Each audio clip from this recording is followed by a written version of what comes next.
প্ৰথম কল খেতি মই আৰম্ভ কৰিছিলো ৪৫,০০০ টকাৰে ভতিজাজনৰ লগত মানে কান্ধত পানী উহাই কলৰ গুৰিত পানী দিছিলো আমি এইখিনি সময়ত আৰু সেই হিচাপে আমি ভাইটাই মনোবল ৰাখিছিল কি ৪৫,০০০টো খালি পকেটৰ পৰা নগলেই হল ১৬-৮০ লৈকে কল থাকে আমি ৫০ টকাত কল দিলেও লৈ যোৱা নাছিল আমি প্ৰায় ৩০০ মান বিঘাত আমাৰ কল খেতি এতিয়া আছে তো দিয়াৰ ডিসটেন্সটো হৈছে ৮ ফুট বাই ৮ ফুট এনেকৈ ৰঙা আৰম্ভ হৈ যায় প্ৰথম মই ভাবো তেওঁ ৫০০ বা ১০০০ বা ২০০০ জোপা কৰিব লাগিব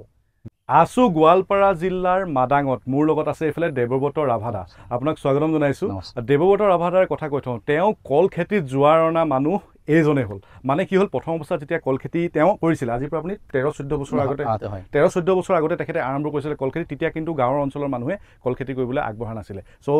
কল খেতি এতিয়া সম্ৰাট বুলি ক'ব লাগিব ৩০০ বিঘাত কল খেতি কৰে অকলে নহয় লগত দুজন ভাইটিৰ লগত লৈ একেলগে কৰি আছে সো কেনেকৈ কৰিলে কি মাৰ্কেটিং কনসেপ্ট প্ৰথম বিকিবলৈ বহুত দিগদাৰ হৈছিল কেনেকৈ আহিলে কেনেকৈ মাৰ্কেট কৰিলে গোটেইখিনি বিষয়ে আজি গম পাম আৰু এই ভিডিঅ'টো কৰিবলৈ স্পেশালি মই গোৱালপাৰালৈ আহিছো চৰাইদেউৰ পৰা আপোনাক লগ পাবলৈ সো খুব এটা স্পেশাল ভিডিঅ' আপোনালোকে গোটেই ভিডিঅ'টো লাষ্টলৈকে চাব এইখিনি প্ৰায় আপুনি যদি গোটেই দেখিলে এনেকৈ গাঁওখন আমাৰ ইমুৰ প্ৰায় ১৫০০-২০০ মান বিঘাত খালি কলেই আছে কলেই আছে এনে বিভিন্ন কাবাৰ হয়তো ১০ বিঘা আছে কাবাৰ ৫ বিঘা আছে কাবাৰ ২ বিঘা আছে কাবাৰ ৩ বিঘা আছে মুঠতে মাটি চন পৰি থকা নাই যিবিলাক মাটি ধান নহয় তাত কলটো দি দিছে এনেকুৱা হৈছে আৰু সেই ট্ৰেণ্ডটো আনিলে আপুনি মই নাজানো এতিয়া এইটো মই কৰিছো নেকি সেই কৰিছো মুঠতে এটা ভাল হৈছে কি মাটিখিনি অন্তত চন পৰি থকা নাই উৎপাদন এটা আহিছে প্ৰথম অৱস্থাত আপুনি কেনেকৈ কল খেতি কৰিম বুলি ভাবিলে যেতিয়া গ্ৰেজুৱেশ্যন কমপ্লিট কৰিলো এতিয়া মোৰ ৰাস্তা ধৰত দুটা আছে মই চাকৰি কৰিব লাগিব বা ব্যৱসায় কৰিব লাগিব পইচা লাগে আৰু তেতিয়া মনতে ভাবিলো মই কি ব্যৱসায় কৰিবৰ কাৰণে খুব কম দিনত কম সময়ত এটা মূলধন আনিব পৰা মানে পদ্ধতিতে হ'ব পাৰে কৃষিৰ জৰিয়তে খুব কম দিনত কম সময়ত এটা ভাল মূলধন আনিব পাৰি আৰু সেই হিচাপে মই নিজক স্বাৱলম্বী কৰাৰ মানসিকতাৰে মই আৰম্ভ কৰিছিলো কিন্তু সাহস হোৱা নাছিল এই সাহসটো লওঁতে অলপ সময় লৈছে কাৰণ মোৰ হাতত পৰ্যাপ্ত পইচা নাছিল মানে বজাৰৰ জ্ঞান নাছিল আৰু কোনো প্ৰশিক্ষণ নলোৱাকৈ মই আৰম্ভ কৰিছিলো আৰু বজাৰৰ জ্ঞান নাই প্ৰশিক্ষণ নাই বজাৰ ক'ত বেচা মোৰ সেইবিলাক একদম জ্ঞান সেইবিলাক নাছিল আৰু সেই হিচাপে মই আৰম্ভ কৰিছিলো কিন্তু বজাৰখন নিজে চেষ্টা কৰিছিলো মই হেৰি কৰিবৰ কাৰণে প্ৰথমতে কল আপোনাৰ বিক্ৰী হোৱা নাছিলে নেকি ধৰিলো নাই প্ৰথমতে আমি চাইকেলত লৈ যাওঁ কল আৰু সেই হিচাপে কলে খুব কম দাম পাওঁ আৰু যিখিনি কল থাকে মানে বেছি নিলেও পুকি যায় কল মানে বেপাৰী চান্স লয় কিছুমান কল থাকে পুকি যায় এইবিলাক পুকি খায় চৰাই চিৰিকটি খাই থাকে সেনেকৈ ৩ বছৰ আমি লজত পৰিছিলো অলপ কিন্তু তথাপি মনোবল আমি ভাঙি দিয়া নাছিলো প্ৰথম কিমান মান টকা লৈ আপুনি আৰম্ভ কৰিছিল প্ৰথম কল খেতি মই আৰম্ভ কৰিছিলো ৪৫,০০০ টকাৰে আৰু ৪৫,০০০ টকাৰে আৰম্ভ কৰি আমি হিচাপ কৰিছিলো তেতিয়া ১০০০ জোপা আমি কল ৰুইছিলো তেতিয়া আমি ভাবিছিলো কি কলখিনি ভাল হলে আমি ২ লাখ টকা বা ২.৫ লাখ টকা বা ৩ লাখ টকা পাম কিন্তু দুৰ্ভাগ্য হৈছিল মোৰ কলখিনি বেমাৰী ধৰিছিল আৰু তেতিয়া মানে যিহেতু মোৰ কোনো অভিজ্ঞতা নাই কোনো মানে সাইন্টিষ্টৰ লগত মোৰ যোগাযোগ নাই মানে প্ৰাণীৰ প্ৰয়োজন হৈছে কান্ধত মানে ডাঙৰ এটা আমাৰ বাচন হাৰি লৈ মানে ভতিজাজনৰ লগত মানে কান্ধত পানী উহাই কলৰ গুৰিত পানী দিছিলো আমি এইখিনি সময়ত আৰু সেই হিচাপে আমি ভাইটাই মনোবল ৰাখিছিল কি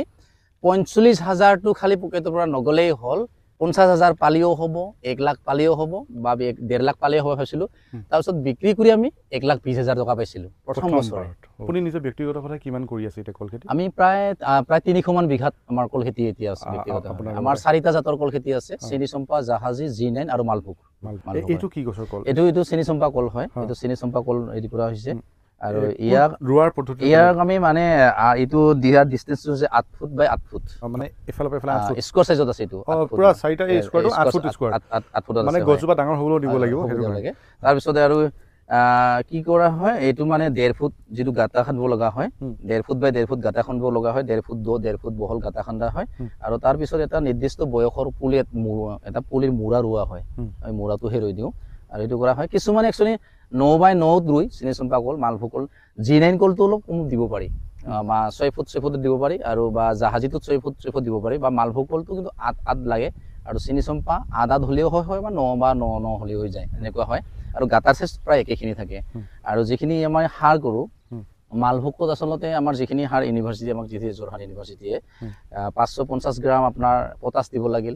আৰু ২২৫ গ্ৰাম আপোনাৰ সুপাৰ ২৫০ গ্ৰাম আমি ইউৰিয়া এইটো হিচাপে দিয়া যায় গাঁতত দিয়া নহয় আমি ৰুৱাৰ পৰা বয়সত এইটো আপুনি চাব এইটো দিয়া হৈছে এতিয়া সাৰ দি মাটি ধুনীয়াকৈ দি থোৱা হৈছে সাৰ দি দিয়া হৈছে এটা ৰুৱাৰ ২ মাহৰ পিছত আমি প্ৰথম সাৰটো আমাৰ ইউজ কৰা হয় আৰু তাৰ ৰুৱাৰ ৩ মাহ বা ৪ মাহৰ পিছত আৰু এবাৰ সেকেন্ড সাৰটো ইউজ কৰা হয় আৰু কিছুমানে কি কৰে হি সাৰখিনিকে ৩ বাৰ বা ৪ বাৰ পৰ্যন্ত দিয়ে কমকে দিয়ে তাৰমানে কিছুমানে হেতু কৰে আৰু কিছুমান আৰু কেতিয়া হয় মাটিক সাৰৰ পৰিমাণটো চাই কিছুমান খেতিয়কে ধৰ কলগছ তল এতিয়া ৰঙা পৰি গৈছে কলৰ সাৰৰ প্ৰয়োজন আছে তেতিয়াও অলপ সাৰটো অলপ কিছুমান এনেকুৱা ৰঙা পৰিলে সাৰ দিবলগীয়া হয় ইয়াত মানে এটা বস্তু ওলাই আহে ৰঙা ৰঙা ৰঙা আৰম্ভ হৈ যায় তেতিয়া মানে গম পোৱা যায় গছডালে সাৰটো প্ৰয়োজন আছে মানে এতিয়া ধৰ এই মাটিখিনিত এতিয়া ইয়াৰ সাৰ যদিও দিছে এই সাৰখিনি খাব পৰা নাই সেইকাৰণে কলৰ যিটো চেহেৰা ৰংটো অলপমান বেলেগ হৈ আছে আৰু যিটো কলৰ যিটো সাৰ পোৱা হয় এতিয়া তাৰ চেহেৰাটো অলপ বেলেগ হৈ যায় এতিয়া মাৰ্কেটখন আপোনালোকৰ একেবাৰে ওচৰতে দৰংগিৰিটো ডাঙৰ এছিয়াৰ লাৰ্জেষ্ট মাৰ্কেটখন আছে মই মাৰ্কেটৰ ভিডিঅ' এটা কৰিলোঁ তাৰপিছত আহিলোঁ আপোনাৰ ওচৰলৈ আপোনালোকৰ কাৰণে ধৰি লওক বিকিবলৈ এখন বজাৰ আছে ইয়াতে এতিয়া ধৰি লওক বেলেগ অঞ্চলত যদি আৰম্ভ কৰিছে কোনোবাই ধৰি লওক সেই ধৰি লওক শিৱসাগৰতে কৰিলে তাততো এনেকুৱা এখন ডাঙৰকৈ মাৰ্কেট নাই বহুত লাৰ্জ স্কেলত যদি তেওঁ কৰি দিয়ে তেওঁতো বিকিবলৈ অসুবিধা হ'ব প্ৰথম কথা কেনেকৈ তেওঁ সেইটো কাম কৰিব পাৰিব মাৰ্কেট লিংকেজটো কেনেকৈ কৰিব পাৰিব আজিৰ পৰা যদি আমি ধৰ 10 বছৰ আমি আগুৱাই যাওঁ মোৰ ব্যক্তিগত কথা কৈছো আপোনাক 10 বছৰ আগত যদি আমি আগুৱাই যাওঁ তেতিয়া আমি প্ৰথম আমাৰ ইয়াতে মালভোগৰ খেতিটো নাই ট্ৰেডিশনেলি কৰে কিন্তু আমি 3 বছৰ আমাৰ এনেকুৱা হৈছে 3 বছৰ মাত্ৰ ধৰ মালভোগৰ মাৰ্কেটখন অকল সোমবাৰটোহে থাকে আমাৰ কোনো বজাৰৰ লিংকেজ নাছিল যাৰ ফলত আমাৰ 3 বছৰ কল পকিব আৰম্ভ কৰিছিল কাৰণ তেতিয়া ধৰ আজিৰ পৰা 10 বছৰ বা আজিৰ পৰা 10 নহয় 13 বছৰ আগত হ'ব যেহেতু আমি 10 আৰম্ভ কৰিছিলো 13 বছৰ আগত তেতিয়া তাৰমানে বেপাৰী নাহে মাৰ্কেটৰ লিংকেজ নাথাকাৰ কাৰণে আমাৰ কল পকিছিল বাগানত আমি তাৰমানে নিৰ্দিষ্ট এটা দিনহে কল বিক্ৰী কৰিছিলো সোমবাৰটোতে কল বিক্ৰী কৰিছিলো তেতিয়া পুৰত কল পকি যায় তাৰপিছত অৱশেষত আমি বহুত চেষ্টাৰ পিছত 3 বছৰ পিছত প্ৰথম এজন বেপাৰী আমি নিবৰ কাৰণে মিডিলমেন নিবৰ কাৰণে সক্ষম হৈছিলো তেওঁৱে আমাক কি কৰিল তেওঁ আমাৰ পৰা গুৱাহাটী লোৱা আৰম্ভ কৰিল তাৰ পিছৰ বছৰ আমি আৰু এজন গুৱাহাটী লগত লিংকেজ কৰি আমি মাৰ্কেটখন মানে এটা লিংক বনাই ললো আৰু তেওঁৰ যেতিয়া আমি ধৰ বেলতলাৰ যিজন বেপাৰী আমি পালো বিহাৰী মানুহ হয় বিহাৰৰ হয় তেওঁ আমি যেতিয়া লিংকটি পালো আমি তেওঁৰ লগত আমি আৰম্ভ কৰি দিলো আমি উৎপাদন কৰিলো তেওঁ বিক্ৰী কৰে আমি মাত্ৰ 10 পৰা 20% কলহে অকল দৰংগিৰিত মাৰ্কেট বিক্ৰী কৰো বাকি কলখিনি আমি কমপ্লিটলি ডাইৰেক্ট গুৱাহাটী পঠাই আছিলো তাৰপিছত সেনেকুৱা যেতিয়া ধৰ আমি সেই বছৰ পালো নেক্সট আৰু পিছৰ বছৰ আমাৰ দুজনমান আৰু বেপাৰী বাঢ়ি গ'ল এনেকা কৰি এতিয়া আমাৰ এই অঞ্চলটোত মই বেলেগৰ কথাটো নকওঁ এই অঞ্চলটোত আপোনাৰ ৰাতিপুৱা 7টা বজাৰ লগে লগে নলবাৰী বৰপেটা গুৱাহাটীৰ বেপাৰী আহি পায় ৰাতিপুৱা 7টা বজাত এতিয়া মানে ধৰ মই ইয়াতে বাগান আছো এই কলখিনি বিকিবৰ কাৰণে মানে চিন্তা কৰিব নালাগে দৰংগিৰি মাৰ্কেটটো থাকি গ'ল কিন্তু বাকি যিখিনি ধৰ এতিয়া নলবাৰী হওক হাজো হওক মুকালমুৱা হওক বৰপেটা হওক বৰপেটাৰ পৰাও আহে বৰপেটা ৰ'দৰ পৰা আহে আপটো নগাঁৱৰ পৰাও আহে তেওঁলোকে তাৰমানে ৰাতিপুৱা আহিব ইয়াতে কাৰোবাৰ যদি বোলে এখন গাড়ীতে তেওঁলোকে 100 টকা কাটিছে বা কেতিয়াবা ধৰ 100 টকা হোৱা নাই কাৰোবাৰ 20 টকা 30 টকা হ'লে গাড়ীখন লোড কৰি তেওঁলোকে গুচি যায় এনেকৈ আমি মাৰ্কেটখন তাৰমানে আমাৰ প্ৰায় ছিটিং ওৱান নিচিনা হৈ গ'ল নতুন জায়গা আপনি যেনেকৈ শিৱসাগৰৰ কথাটো ক'লে শিৱসাগৰ মানে মই শিৱসাগৰ ডিব্ৰুগড় তিনচুকীয়া সেই যাবলৈ যথেষ্ট মানুহ কল খায় কিন্তু সেই হিচাপে তাত উৎপাদনো নহয় কিন্তু এইটো ঠিক মানুহজন প্ৰথম অৱস্থাত তেওঁ বজাৰখন সৃষ্টি নিজে কৰিব পাৰিব লাগিব মানে এটা আহিব লাগিব